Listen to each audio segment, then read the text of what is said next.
పెరూలో junior badminton world ఛాంపియన్షిప్లో కడదాకా పోరాడి silver మెడల్తో settle అయిన భీమవరం కుర్రాడు సిరిల్ వర్మ తర్వాతి టోర్నీలో సత్తా చాటుతాననే ధీమా వ్యక్తం చేస్తున్నాడు. ఫైనల్ దాకా సునాయాసంగా దూసుకెళ్లిన తనకు ఫైనల్ ప్రత్యర్థి నుండి అనూహ్య స్థాయిలో ప్రతిఘటన ఎదురైందని, వచ్చేసారి తప్పనిసరిగా తనదే ప్రపంచ టైటిల్ అనే ధీమాను సిరిల్ వర్మ వ్యక్తం చేశాడు. తన విజయాన్ని కోచ్ పుల్లెల గోపీచంద్కు అంకితం ఇస్తానని చెప్తున్న సిరిల్ వర్మతో Sakshi correspondent J Srinivas face to face.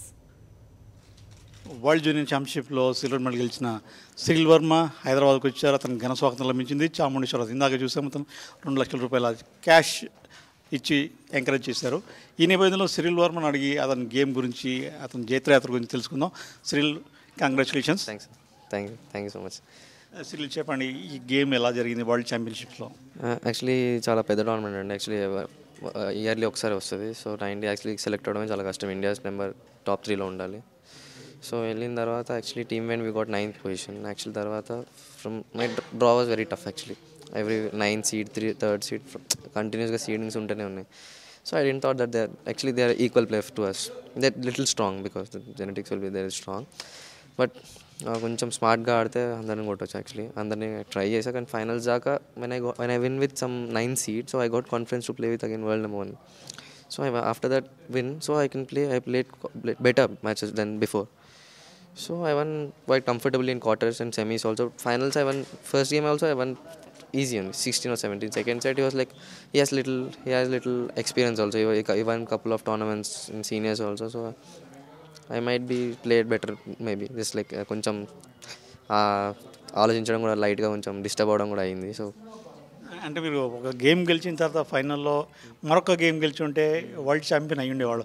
ఎక్కడన్నా తత్రపడ్డారా? ఎక్కడన్నా తొందరపడలే అంకుల్. యాక్చువల్లీ ఫస్ట్ నుంచి లీడింగ్ వెళ్ళిపోయాడు తను. సో అంటే యాక్చువల్లీ సరే, మరి ఫస్ట్ గేమ్ ఎట్లా ఆడాడు, సెకండ్ గేమ్ అట్లా ఆడలేదు తను. థర్డ్ గేమ్ కూడా కొంచెం చాలా మార్చాడు. కొంచెం తను చాలా ఫిట్ కూడా ఉన్నాడు. సో కొంచెం నాకన్నా 2-3 years పెద్దగా కూడా ఉన్నాడు. సో మేబీ నెక్స్ట్ ఇయర్ స్పెయిన్లో జరుగుతుంది, next year world championship. Maybe అక్కడ గోల్డ్ కొడతాము. సీనియర్స్ కూడా చాలా కొన్ని టోర్నమెంట్స్ ఉన్నాయి. So I will concentrate on that. International ఇప్పటిదాకా ఆడిన అన్ని టోర్నమెంట్స్లో ఇది బెస్ట్ పర్ఫార్మెన్స్ అనుకుంటారా మీరు? Yeah, best performance. This is the biggest tournament in under 19 event. So I feel quite happy. I one second silver medal. So world second place. మీరు చెప్పండి అమ్మా, మీ అబ్బాయి వాళ్ళ అత్యధిక బెస్ట్ పర్ఫార్మెన్స్ చూపించాడు, ఎలా ఫీల్ అవుతున్నారు? నేనైతే చాలా హ్యాపీగా ఫీల్ అవుతున్నాను. కాకపోతే ఏంటంటే మనం ఇంతలా రావడం కారణం కూడా ఈ అకాడమీ చాలా హెల్ప్ఫుల్. గోపీచంద్, మదర్, లక్ష్మి, యాక్చువల్గా వాళ్ళ ఎంకరేజ్ వల్లనే సిరిల్ ఈజ్ బెస్ట్ పెర్ఫార్మెన్స్. ఓజిక్యూ కూడా చాలా ఫుల్ మనకి ఎంకరేజ్మెంట్ చేశారు. అదేంటంటే మెయిన్ గోపి లాంటి గురువు దొరకడం తన అదృష్టం. సిరిల్, మీరు చెప్పండి, గోపి లాంటి గురువు దొరకడం మీ అదృష్టం అంటున్నారు. మీరు ఈ విజయాన్ని ఎవరికి అంకితం ఇస్తారు? గోపీచంద్. ఎందుకంటే మా పొద్దున్న యాక్చువల్లీ 4:30కి వచ్చి రాత్రి 8 దాకా మళ్ళీ ప్రాక్టీస్ చేసి మళ్ళీ రాత్రి పడుకుని మళ్ళీ 3:30కి లేచి, సో మాకన్నా ఎక్కువ కష్టపడ్డారు.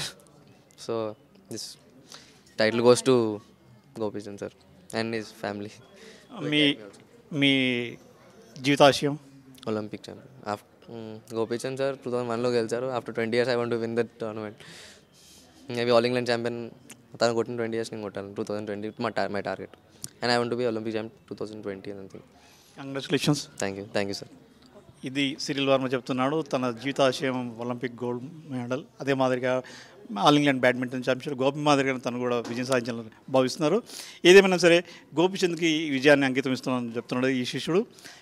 వీడియో జర్నలిస్ట్ సత్యతో జె శ్రీనివాస్, సాక్షి న్యూస్, హైదరాబాద్.